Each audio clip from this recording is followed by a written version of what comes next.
Buenas tardes, gracias por unirse con nosotros hoy y bienvenidos a nuestra aprendizaje de propósitos de fase 2, revisión con la comunidad del aire, protección y guías de incentivas. I am Diana Saravia Briseño. I am your co-host today. Yo soy Diana Saravia Briseño. Yo soy una de las que va a estar facilitando esta junta de hoy. We also have Lamika Castillo, who is the co-facilitator for this afternoon, will be helping me out later this afternoon as well. En the Q&A section también tenemos a la amiga Castillo, de Castillo's Consulting, que va a estar ayudándome a mí después en la sección de preguntas para continuar nuestra junta. Like I said, I'll be facilitating today's meeting, and we want to introduce you guys to the Community Air Protections Incentives Guideline Revision. And we're also joined by our lovely incentives team, which is Cynthia Ortiz. Say hi. For protection, and Cruz Muneketa and Audrey Odwer, who will be presenting today, and also the CAP incentives team, who will be supporting us with today's presentation. Como dije, yo voy a ser la facilitadora de esta junta de hoy, para la junta de CARD, del sistema de incentives, de incentivas, y estamos unidos aquí con el equipo, con Cynthia Ortiz, Cruz Munecata y Audrey Odru, que van a estar haciendo una presentación de hoy, y con el equipo de CAP de Incentives, que va a ayudarnos hoy en nuestra presentación. So we're going to get started on how to select the language. Entonces vamos a empezar en cómo seleccionar el lenguaje para que puedan escoger el audio y la presentación. So this is just to see the audio and the slides, so you guys can hear it all in English, see all the slides that are in English, and see all the slides that are in Spanish. So abajo de su pantalla, si está en una tableta, una computadora o un teléfono, so on the bottom of your screen, if you're on a tablet, a computer, or a phone, you will see a globe icon or a three dots that say language interpretation. So abajo en su pantalla va a venir un icono globo que va a decir interpretación del lenguaje. Si no ve el globo, también están los tres puntitos si están en una tableta o un teléfono, en la aplicación de Zoom. Y va a haber lenguaje de interpretación y lenguaje de interpretación o el glóbulo, como dije. So in that section, you will click language interpretation, and you should be able or given the options to see English or Spanish. Please select the language. If you're a monolingual English speaker, make sure you select English. If you are a Spanish speaker, you will select Spanish. Si usted solamente habla español, les pedimos que por favor seleccione el globo. El globo va a decir inglés y español y va a escoger la selección de español para poder escuchar todo en español, y cuando usted hable, las otras personas también lo pueden escuchar en inglés y viceversa. This is just to ensure that everybody is participating and you can hear all languages and all this beautiful, beautiful meeting. Entonces, para asegurarnos que todos pueden escuchar los lenguajes en esta junta. Okay. La otra cosa que tenemos la presentación en inglés y en español. We also have our presentation, like I said, in English and in Spanish. So at the top of your screen, you should be able to see where it says English slide and Spanish slides, and you should just be able to select the one of your desired language. So on the top of the screen, arriba de la pantalla, pueden ver que dice slides en inglés o slides en español, y eso es para que ustedes puedan seleccionar qué tipo de presentación ustedes gustan ver. Si tienen problemas, por favor, pónganlos en la chat. If you have any problems with that, just put it in the chat and we can help guide you. Oh, sorry, Danita. The chat is actually disabled for participants, so they would contact us at the email that is on the screen. I think next. All right, thank you. So, o el chat no está funcionando, so debe de haber un correo que les pueden mandar para poder conectarse con ellos si necesitan ayuda. All right. Now I'm going to say everything in English because we all should be in the correct channel. Si me está escuchando a mí y no están escuchando las personas en español, están en el canal equivocado, so mejor asegúrense que están en el español. Like I said one more time, just a reminder before we continue, because now it will be everything in English, to make sure that you are in the correct channel. If you speak both languages, you don't have to change anything if you don't want to, but if you want to hear everything in English, you can definitely do so. Just to participate in this meeting, it is virtual, so there are reactions that you can use, such as the raise hand feature. You can also, like you said, email them if you have any questions. And if you are on the phone, to dial dial the number sign or the hashtag, and then the 2 to raise your hand, and then 6 to unmute when you want to speak. And also the hand raise feature, like I said, that will be great. Just a couple of reminders, because this meeting is being interpreted simultaneously, we recommend that you speak slowly. Right now, I'm speaking a little fast, and this is just because I want to get situated into our meeting and because I was going back and forth between English and Spanish. So we do ask that you make sure you slow down, speak clearly if you can. If you have headphones, if you know your audio from your computer doesn't work well, making sure you wear those headphones just so that the interpreters can hear a clear sound. This is just reminders. Because the interpreting is very difficult, and so making sure that every word is gotten, you have to make sure you talk slow. The other thing we just remind folks is making sure you say your name, because the person who is listening in Spanish or listening in English can only hear one voice, right? So they don't know who's talking. So making sure you say your name. All right. If you do need any tech support, like Cynthia was saying, making sure you email ab617incentives.arb.ca.gov, and just reach out if you have any technical challenges. All right. We're just going to go over. Oh, I skipped a little. Awesome. So now we're just going to go over a little bit of our meeting norms this afternoon. So today we ask CARB staff and attendees to follow the set of norms that are presented here. The first one will be respectful. Let's be kind to each other and create a space where everyone feels comfortable sharing opinions and experiences. Second, we have take space or make space. If you're usually quiet, challenge yourself to take up that space, right? And if you usually talk a lot, be mindful and leave room for those that don't participate a lot or have quieter voices. Listen to understand. So let's try and practice active listening with one another. And finally, we want to develop incentive strategies with equity in mind. So remember, equity is the idea that not everyone starts from the same place and that some might have the unique advantages and barriers. We want to recognize that those barriers exist in some communities in order to tailor strategies to meet their unique needs. And also remember that we're joined today from folks all over California, and each person's community is unique with their barriers and advantages. I want to also open it up to the audience to see if there's any additional norms that we would like to propose. So if you want to, please raise your hand. And we'll leave that. We'll just wait to see if any folks want to add any more meeting norms in here. I don't see any hands up, so I'm assuming everyone is okay with these. Awesome. Now I'm going to pass it over to Cynthia Ortiz, who will be presenting our agenda. Thank you, Dianita. So as Dianita mentioned, my name is Cynthia Ortiz. I'm an air pollution specialist with the Community Air Protection Incentives team.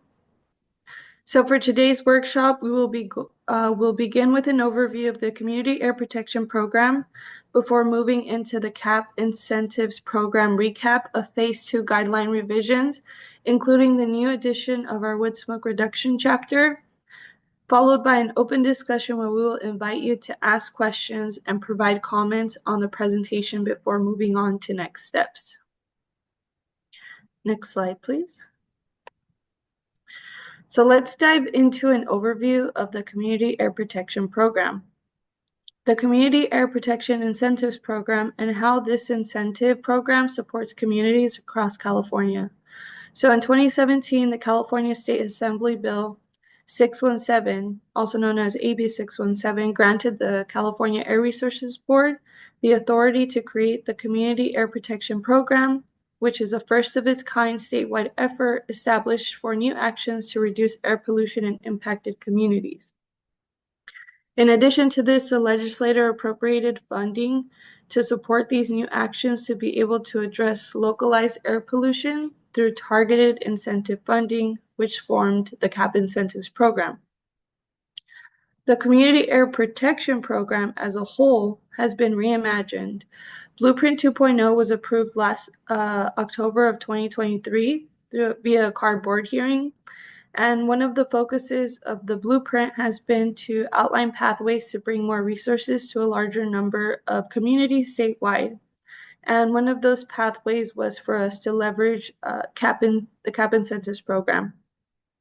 So we're supporting air districts by increasing the flexibility of the CAP Incentive Guidelines through new and updated chapters that allow communities statewide to benefit from the projects that have resulted from project plans. We completed the first phase of these revisions last April, and today we'll be talking about the second phase of these revisions. Next slide, please. Before doing so, I want to highlight some of the benefits that have resulted from the CAP Incentives Program. So since the program launched in 2017, we've invested over $632 million in clean air projects throughout the state of California. On the left side of the screen, you can see the different types of projects that have received funding through the CAP incentives. These projects reflect what communities have told us they care about most, especially when it comes to reducing pollution in areas that are overburdened by poor air quality. As a result of our work, the Community Air Protection Program has helped achieve major emission reductions statewide. That includes an estimated 23,240 tons of nitrogen oxides, 1,610 tons of reactive organic gases, and 950 tons of particulate matter. So with our upcoming guidelines, with our upcoming guideline update, we're committed to continuing this progress and bringing even more emission reductions and reducing exposure for those communities across the state. Next slide, please. So here's an overview of our Phase 2 update process. So in April 2024, we began by publishing the 2024 CAP Incentive Guidelines through an executive officer memo to the board. This version included a forward-looking plan for our Phase 2 updates, which we aligned with updates to the Carl Moyer Program guidelines and includes the addition of our wood smoke reduction program. May 2024 through February 2025, our team worked closely with local air districts on these Phase 2 revisions. So this includes dedicated work group meetings as well as optional one-on-one sessions with both air district and CARB staff. During this stage, we shared a preliminary draft of the updated CAP guidelines with the air districts for early feedback and consideration. April of 2025, we published the draft CAP incentive guidelines for the 30-day public comment period, and we agreed to host a public workshop. So we're here today as part of that process to walk through the draft updates, answer your questions, and most importantly, hear your feedback directly. Your input plays a big role in the shaping of our final version of these guidelines. So thank you for being a part of the conversation. May 2025 is the final publication of Phase 2 revisions. So this step fulfills the commitment made in the April 2024 Executive Officer memo to the board. Next slide, please. And with that, I'll pass it on to Cruz Munecara to discuss the CAP Incentive Phase 2 guideline revisions. Thank you. Thank you, Cynthia. Good afternoon, everyone. My name is Cruz Munecara, Staff Air Pollution Specialist here in the Office of Community Air Protection, and I'll be providing everyone with an overview of the Phase 2 revisions to the CAP Incentive Guidelines. Next slide, please.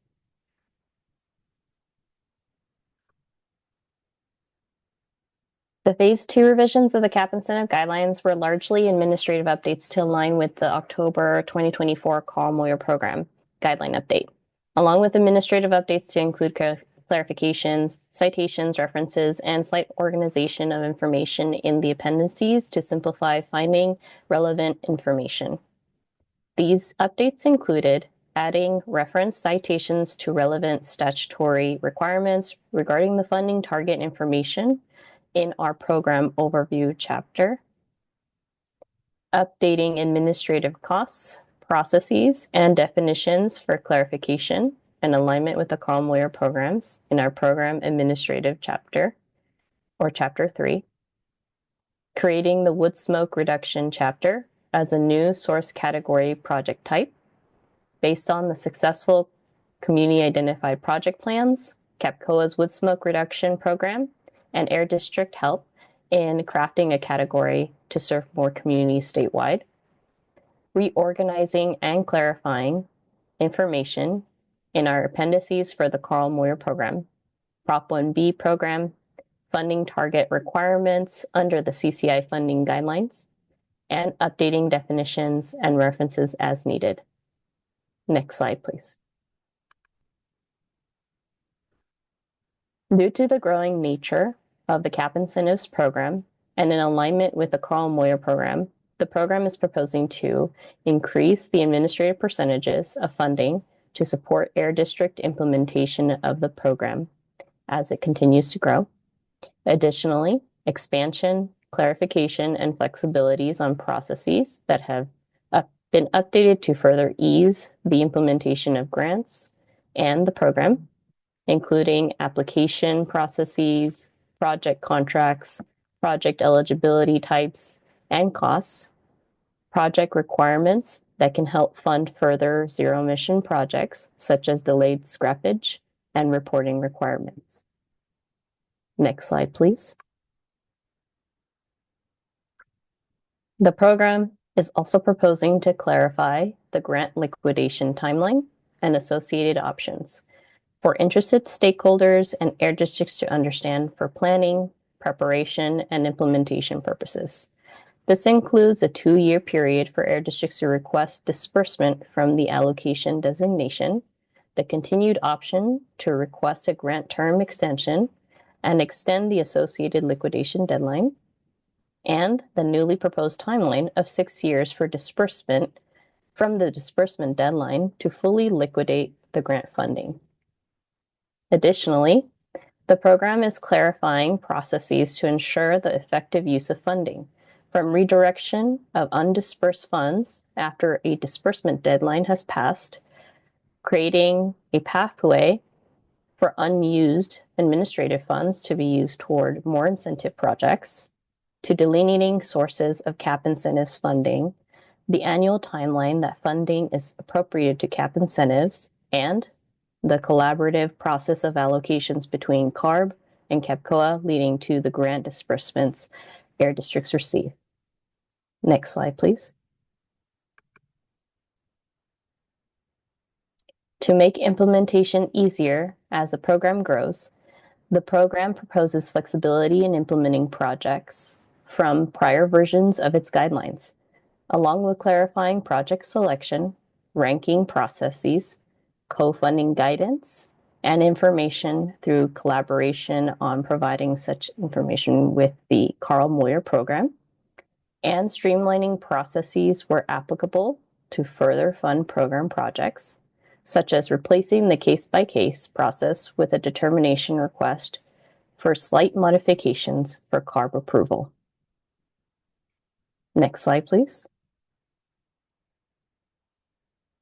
Since the program is largely funded by the Greenhouse Gas Reduction Fund, the program's funding must be used following the guidance and requirements provided in the California Climate Investments, or CCI for short, funding guidelines.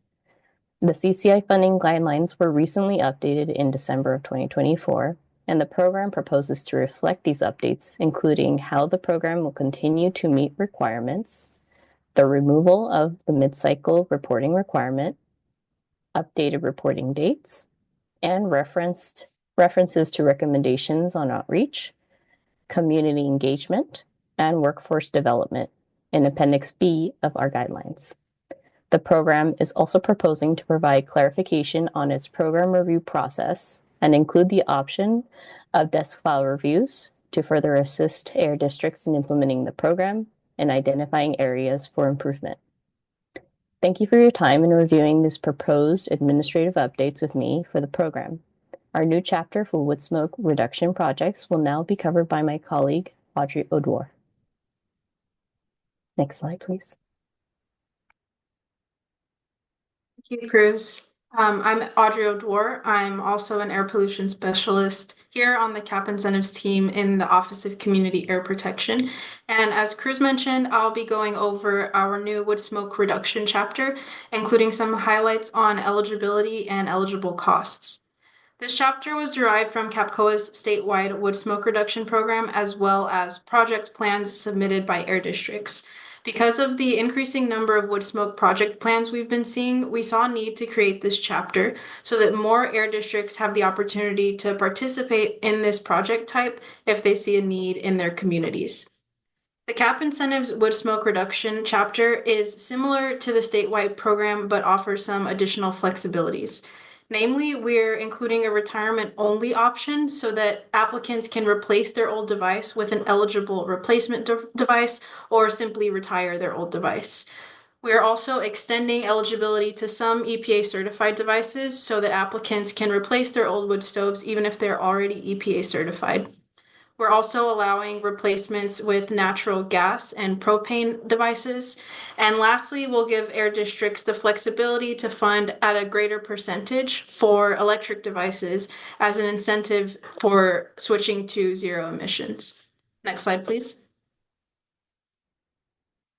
Some eligible costs for wood smoke reduction projects include the cost of the new device, the cost of installation, the purchase and installation of detectors for natural gas, carbon monoxide, and smoke, and the cost to remove and recycle the old device. Additionally, like the statewide program, we are offering a standard incentive and an enhanced incentive. The standard incentive is available to all applicants, while the enhanced incentive may be offered to low-income applicants. And these include applicants that reside in low-income communities or outside of low-income communities if they can provide income verification according to their air district's requirements. Applicants eligible for enhanced incentives also include those who reside in disadvantaged communities or on tribal lands.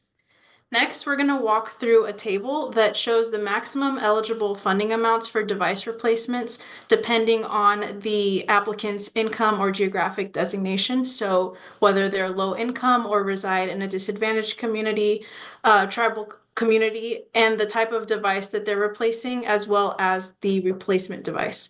So we'll go over that on the next slide. If we can go to that one, please. So those criteria that I just mentioned are shown here in the header of this table, and we'll walk through some specific examples.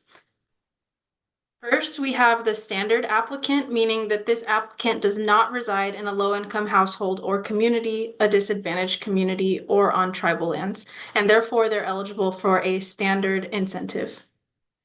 When this applicant is replacing a stove, insert, or fireplace that burns wood or pellets with another stove, insert, or fireplace that burns either wood, pellets, natural gas, or propane, they're eligible for up to $2,500 or 85% of the total eligible costs, whichever is lower. Next slide, please.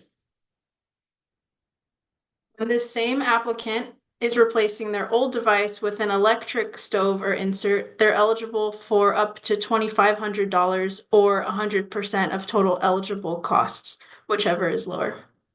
Next slide. And when an applicant is residing in a low-income household, low-income community, disadvantaged community, or on tribal lands, and they're replacing a stove, insert, or fireplace that burns wood or pellets with another stove, insert, or fireplace that burns wood, pellets, natural gas, or propane, they're eligible for up to $7,000 or 100% of eligible costs, whichever is lower. And this is an example of an enhanced incentive. Next slide, please.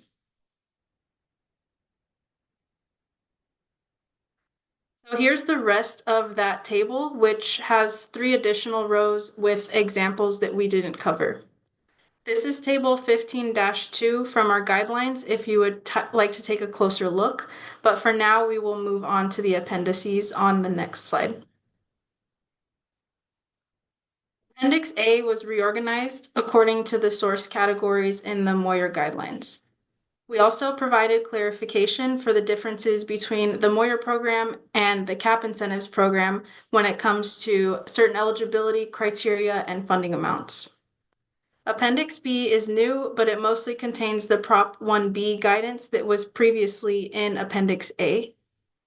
Appendix C, which was previously Appendix B, has been updated to be consistent with the new CCI funding guidelines. Lastly, Appendix D, which was previously Appendix C, has updated definitions that better align with the Blueprint 2.0, the Carl Moyer Guidelines, and the CCI funding guidelines. And with that, we conclude the presentation portion of our public workshop, and we now invite you to ask questions and provide comments.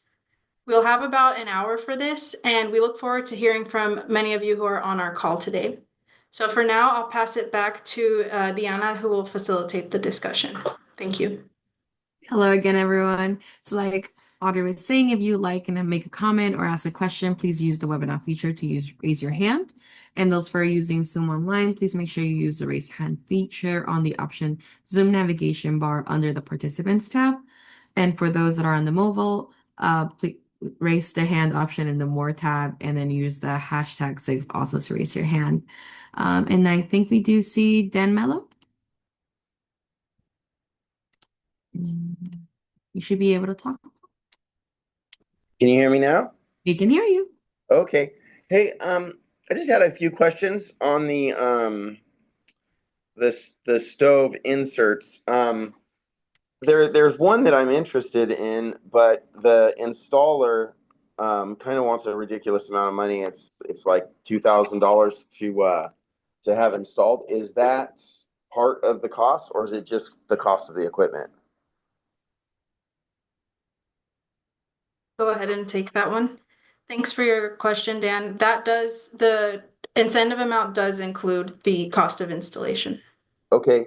And I'm mainly on the webinar here for the Carl Moyer Marine equipment.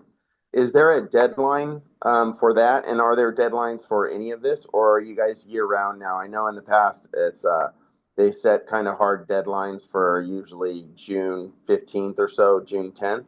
Is that the case this year?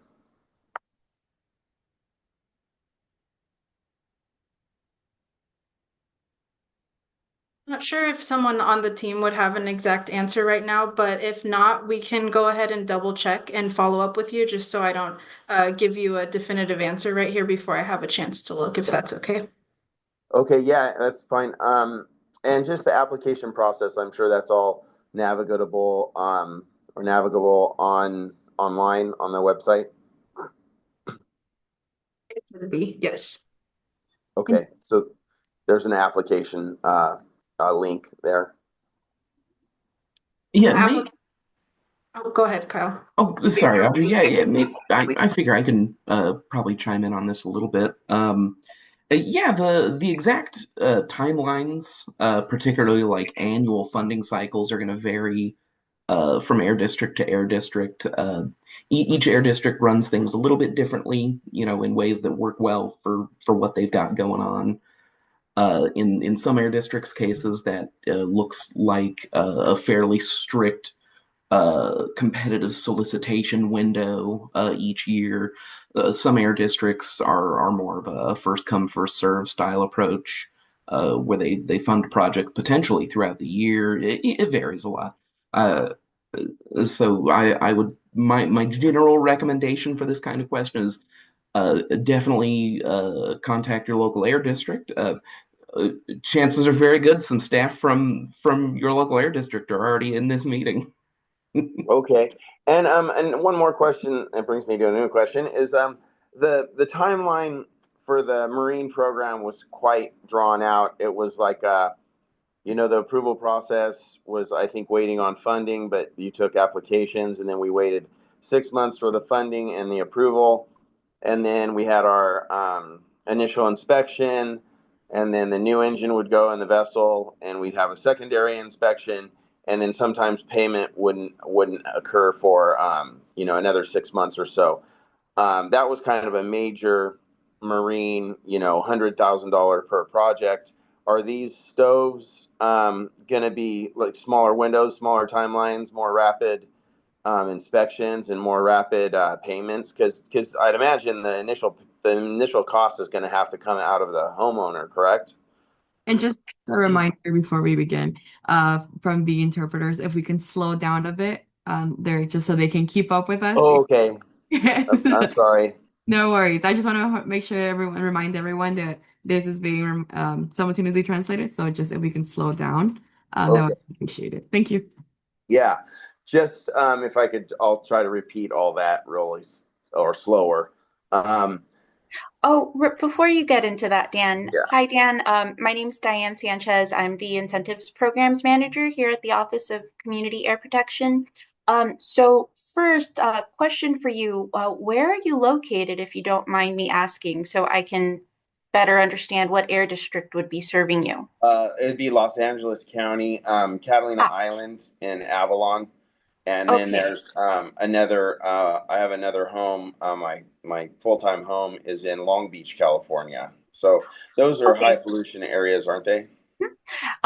So perfect. First, I would say that most of your questions that you're asking today would Mhm. actually be under the purview of the South Coast Air Quality Management District. So the way that our CAP incentives work is from the California Air Resources Board.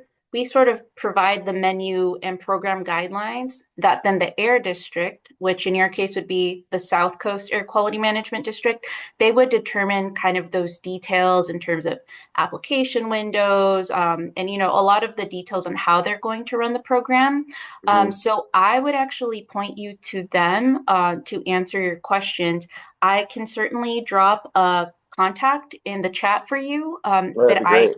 yeah, because we wouldn't be able to speak on behalf for the air district, so I just don't want to, steer you in the Yeah. wrong direction. Okay. Thank you so much, Dan. All right, Yeah. I will be dropping that contact in the chat. All right. Other than that, thank you, Dan, for asking those amazing questions. You will be muted once again. Uh, so there you go. And then if does anyone else have any questions?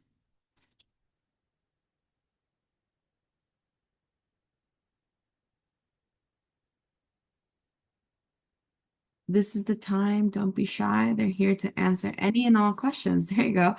Hi, Richard. Let me just unmute you real quick. You should be able to talk now. Richard Falcon. Thank you so very much. Interested in knowing, because I know you brought it up in the presentation about the relationships to so many of the things you're talking about, these incentives, AB 617, SERP initiatives, and those things. And I sit on on the steering committee for the South Pimento South Florida AB 617 and on the SERP committee.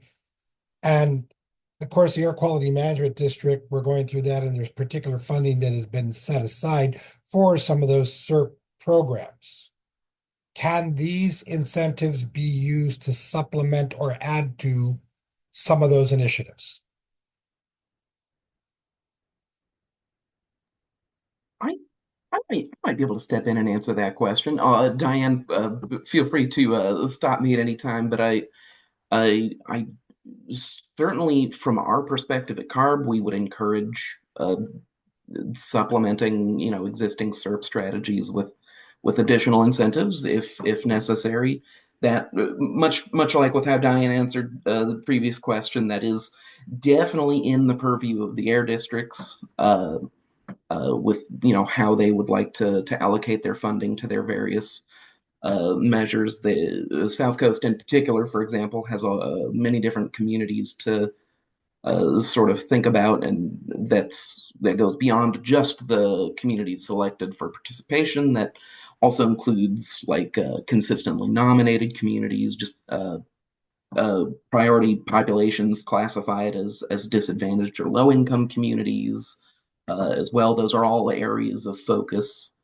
But yeah, the existing sort of bespoke SERP strategies, these incentives projects can definitely supplement them. But check in with our local AQMD folks that are working with us. Exactly. Yeah. Can do, can do. One other, if I may, on that too, because one of the things that AQMD here locally, through some of their incentive programs, are bringing up that's going to open on May 1 is the urban tree canopy projects that are on there. I'm assuming these incentives are not part of or in conjunction with any of those. So off the top of my head, I'm not sure. It is possible the what you're referring to is what you're referring to. Is it called the Green Spaces program? I believe that might be part of it. It's a number of incentives that So I AQMD here locally in Sacramento is implementing with the RFPs opening up May 1. But for the first time, So I Urban Tree Forest is coming up with that. so I can go ahead and speak to that, Kyle. This is Adriana Smith. Hey, Hello, Richard, how are Adriana. you? Hello. Yes, and so yes, I'm aware that SAC Metro, AQMD, they will be going out with their solicitation on May 1st. And so as part of that solicitation, they will be putting $3 million towards community greening projects. And part of the funding would be the funding that we're talking about today with community or protection incentives. So that they will be using that money and I believe SAC Metro AQMD has already, I mean, has spoken at their meetings and has mentioned that they will be using the year eight, which is this year's well, I guess the upcoming funding that they're going to be receiving, they're going to be using that to fund SERP implementation projects.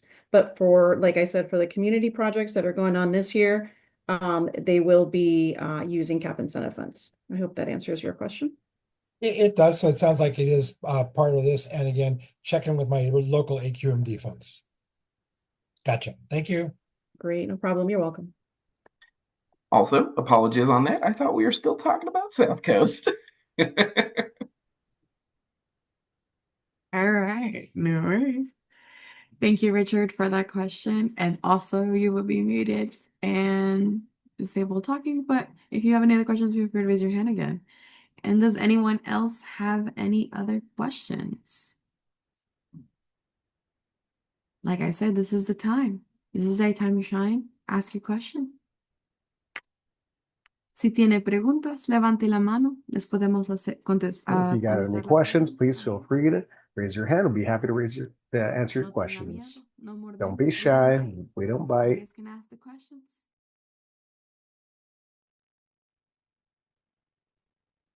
I see Dan Mello. Let me allow you to talk. There you go. Yeah.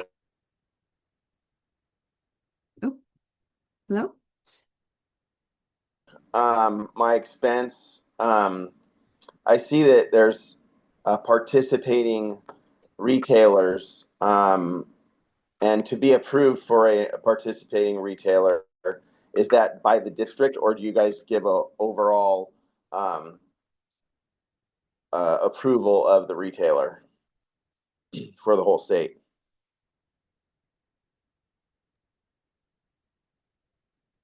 Hello?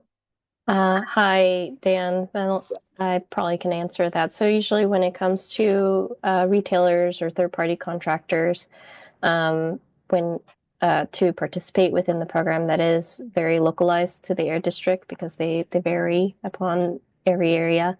So that would be something coordinated with the air district. Okay. And if you wanted to do your own home by yourself, because both these retailers, I called them and they said they're not willing to come to my location. I could do the project myself for my own home, correct? Which project type are we speaking to? Because I want to make sure I'm accurate here. Well, let's just say, for instance, the wood and stove fireplace change out incentive program.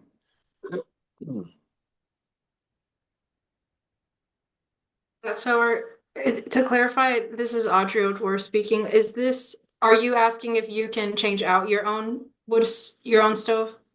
Yeah, I'm gonna replace my own stove, and I'll probably purchase the stove from the approved retailer, but I want to install it myself.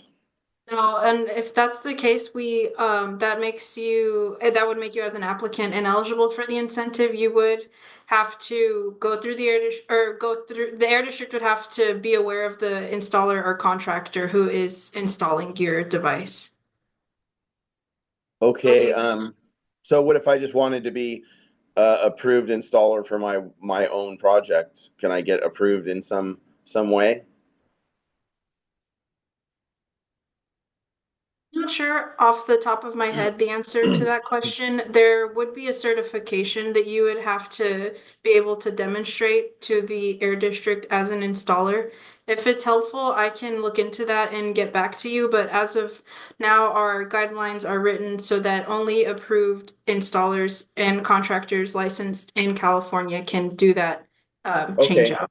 Because the or the marine program, you can do your own project if you like. Gotcha. Thank Yeah. you for the comment and the question, and I can follow up with that on the wood smoke aspect if that's helpful. Okay, great. Thank you. All right, thank you, Dan. I want to keep calling you Danielle because I work with someone called Danielle Mello, which is it's just but I'm like Dan, it's Dan. Yeah. All right, thank you for that. Anyone else? Any other questions that we might be having?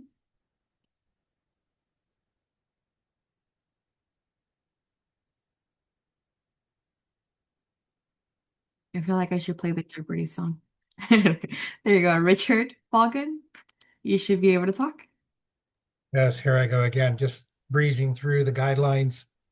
One of the things that United Latinos, of which I'm a part of, prides itself within the Latino community of advancing awareness, education, and workforce development, especially amongst youth, related to the knowledge of, advocacy of, principles of, and policies of things related to air quality. I was noticing in your section E, the idea again of community engagement, community awareness. So if we were to grow and expand our campaign of what we are doing into other disadvantaged communities that fall into the priority areas according to the grant, is something like that allowed that is bringing forth those rationales that I spoke of, or does it have to be something with an outcome that reduces air or improves air quality? Education over actual outcome. I'm looking at education as an outcome. Does that fit? Thank you, Richard. That is an excellent question. So for the purposes of the Community Air Protections Incentives Program, which is only one of the three funding sources for AB 617, we tend to be more of an emissions reduction program. We also have exposure reduction type projects as well. However, separately, outside of this program that we're talking about today, we do have the ability to fund those types of projects. For example, one would be the community air grants, which another one of our managers, Melinda Dumasani, she runs that particular program, and I'm happy to drop the link to that program in the chat or connect with you separately via email to give you more information on that. But I would say as a program, as a whole, community air protection program, we do have those types of opportunities, but not necessarily within one of these specific chapters or project types for CAP incentives, if that makes sense. It does, and that's why I asked, and I am somewhat familiar with the community air grants too, but any information that you can provide via link or otherwise, because one of the ways that we are already in the process of expanding that offering and using it as a especially youth leadership growth opportunity within that.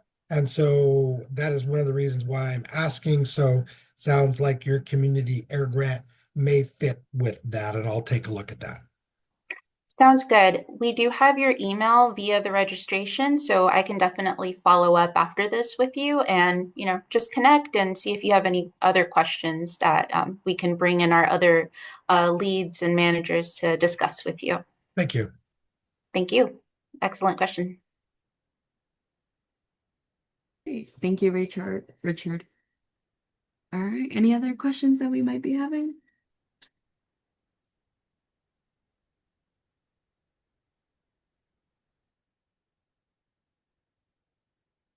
Like I said, don't be shy. We still have quite a bit of time for any questions or even comments that you guys might have.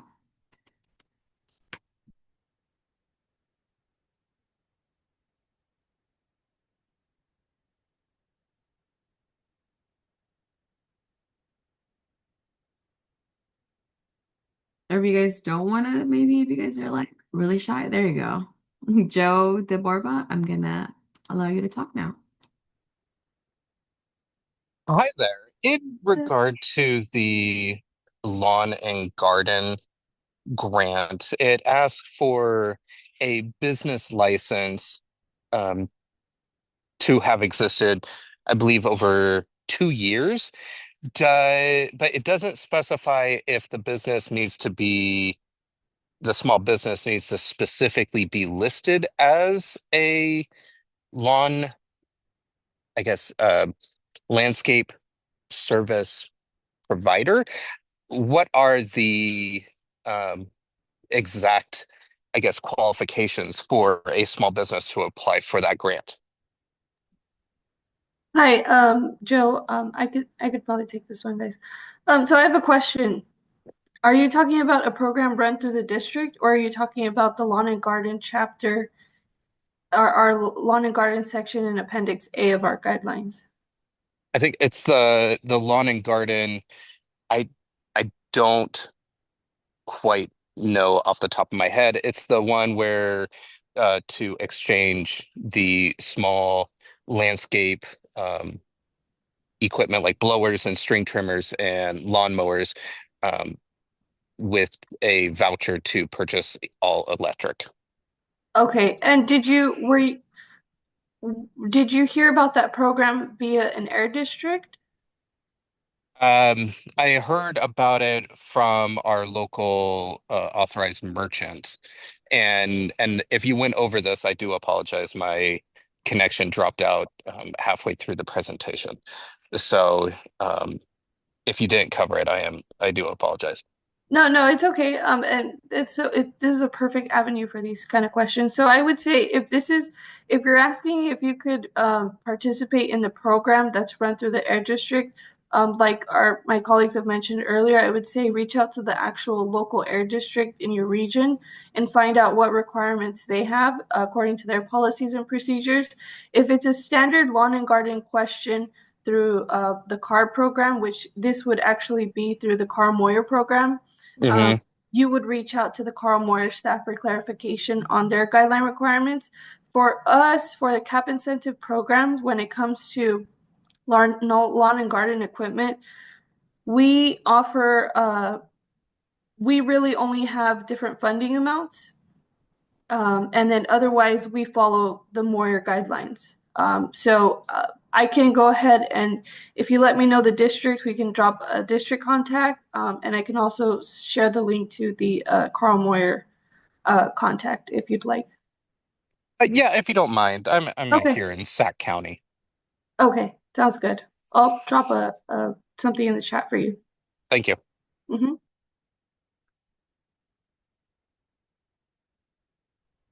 All right. Thank you, Joe. Hopefully, and then don't worry about if you lost connection. This meeting is recorded, so I'm assuming it'll be posted somewhere, so you can see it later in case you missed anything. All right, this is Adriana. I just wanted to comment on Joe's question. Joe, yeah, SAC Metro, AQMD, they in the solicitation that's coming out on Thursday, May 1st, they are going to be funding lawn and garden. And so the requirements and all the information that's needed as far as eligibility will be included in that solicitation. So when that comes out, if you're already registered on their listserv, you should be receiving that, or you can also go to their page, and I can share that, or one of our staff here, our colleagues can go ahead and share that with you. Thanks. Right. Thank you, Adriana. All right. Any other questions, comments, concerns, preguntas, comentarios, preocupaciones que tengan?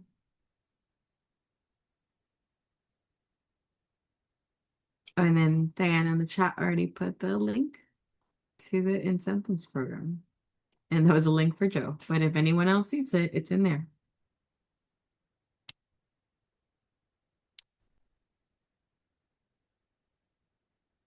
All right. Going once. Going twice. No more questions? We can go ahead and go to the next step slide, and then after that, we can stay on and answer any remaining questions. Yeah. And then I think this is for Audrey to go before we go into next steps. Yeah, thank you, Dianita. And thank you to everyone for your questions and for your feedback. As Diane said, I'll go over these next few slides and we'll see if that gives anyone time to think of any more questions. Before we actually go into the next steps in our guideline revision process, I want to invite you to check out Community Hub 2.0, which is a CARB resource for participants in the Community Air Protection Program. And you can access the hub by scanning the QR code that's here on your screen. Community Hub 2.0 includes information on the Community Air Protection Program communities and where they're located, actions from the Community Emission Reduction Plans, or CERPs, which are developed and implemented by communities and air districts across the state, as well as some funding information. Again, you can access the Community Hub by scanning the QR code here on your screen. Next slide, please.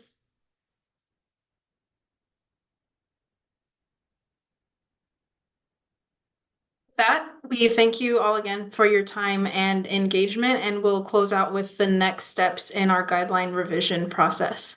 As a reminder, the public comment period for these revisions began on April 2nd and ends on Friday, May 2nd of 2025. In May, we will also be publishing these finalized guidelines, these phase 2 revisions that we've been discussing today. After publication, we will direct our efforts to updating the CAP incentives quantification methodologies. Lastly, you can contact us here at the email address on your screen, which is ab617incentives@arb.ca.gov. Once again, we thank you and appreciate you for taking the time to meet with us today at our public workshop. And we hope that you all have a good evening. As Diane said, we will stay on for a little bit to see if there's any more comments, questions, or feedback for us. Thank you again. All right. Thank you all so much for coming. And if you do have any questions or maybe think about the questions later, there is a way to contact them at the AB617 incentives at arb.ca.gov. So if you're like too shy or maybe because this happens, you're in the meeting, you don't know what question to ask, and then it hits you and the meeting's over. So you can always just send them an email as well.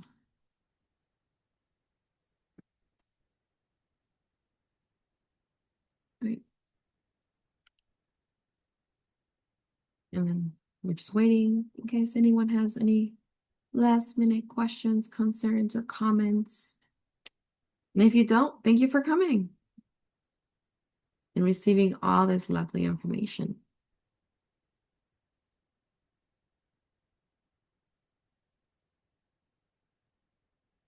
Like I said, this meeting, it was also recorded, so you can always watch it later a million times if you're like, I want to make sure that I have all my information correctly. Maybe you think about a question while you're watching the recording. It's all in there. I feel like a YouTuber. We're like, just subscribe in the button below.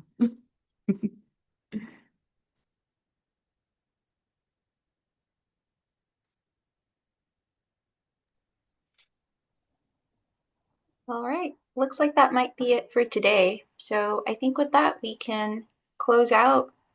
Thank you so much, everyone, for attending. Right. Thank you, everyone. Bye, all.